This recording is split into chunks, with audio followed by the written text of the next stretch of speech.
Welcome to Ramya talks official. Puri Jagannath temple రహస్యాలు ఈ వీడియోలో చూద్దాం. అలానే ఆలయంపై ఉన్న జెండా ఎందుకు ఆపోజిట్ డైరెక్షన్లో ఎగురుతుంది, మరియు ఆలయంలో ఎందుకు చీకటి లేకుండా వెలుగుతూ ఉంటుందో మరెన్నో రహస్యాలు ఈ వీడియోలో చూద్దాం. ఈ ఆలయాన్ని 12వ శతాబ్దంలో రాజు అనంతవర్మన్ చోగాంగ దేవం మద్దతుతో నిర్మించారు.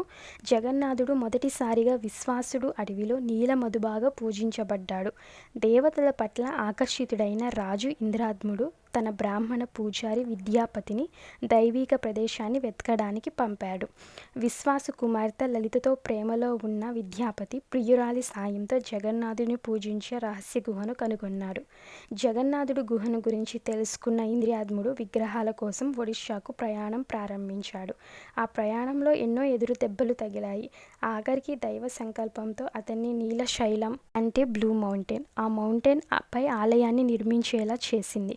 అయినప్పటికీ బ్రహ్మ యొక్క సుదీర్ఘ ధ్యానం కారణంగా ఆలయం ఇసుకలో పాతిపెట్టబడింది. సముద్ర తీరంలో తేలియాడే విగ్రహాలను చెక్కమని ఇంద్రియాద్ముడు ఖగోళ స్వరం ద్వారా రాజుకి సూచించాడు. ఎంతో అద్భుతంగా పూరి జగన్నాథుడు ఆలయాన్ని నిర్మించాడు. ఆ ఆలయంలో బలభద్రుడు మరియు సుభద్ర వీరిని చెక్కలతో చిత్రాలను ప్రతిష్ఠించాడు. ఆలయ నిర్మాణం ఇలా జరిగినది. ఇక జగన్నాథ ఆలయ రహస్యాలు చూద్దాం. ఆలయం పైన ఉన్న జెండా యొక్క డైరెక్షన్ గాలికి ఆపోజిట్ డైరెక్షన్లో వీస్తుంది. 1800 సంవత్సరాలకు పైగా ఉన్న ఈ సాంప్రదాయం జెండాను మార్చడానికి ఒక పూజారి రోజు గూడి ఎక్కుతారు. ఆచారాన్ని విస్మరిస్తే 18 సంవత్సరాల పాటు ఆలయాన్ని మూసి ఉంచాల్సి వస్తుందని పురాణాలు చెబుతున్నాయి. అంతు చిక్కని జగన్నాథ ఆలయ రహస్యాల్లో సుదర్శన చక్రం ఉంది. 1 టన్ను బరువు ఉంటుంది. ఎటువంటి యంత్రాలు లేకుండా ఆలయం పైన ఉంచబడింది. ఆ చక్రంలో దైవశక్తి ఉన్నట్లు సూచిస్తుంది. ఆ ఆలయంలో చీకటి లేని వెలుగుతో ఉంటుంది. నీడలు లేకపోవడం, సమయం లేదా సూర్యుని స్థానంతో సంబంధం లేకపోవడం, ఆలయం నీడను తాకకుండా అలాగే ఉంటుంది. ఇది నిర్మాణ అద్భుతమా లేదా దైవ అద్భుతమా అనే సందేహాన్ని కలిగిస్తుంది.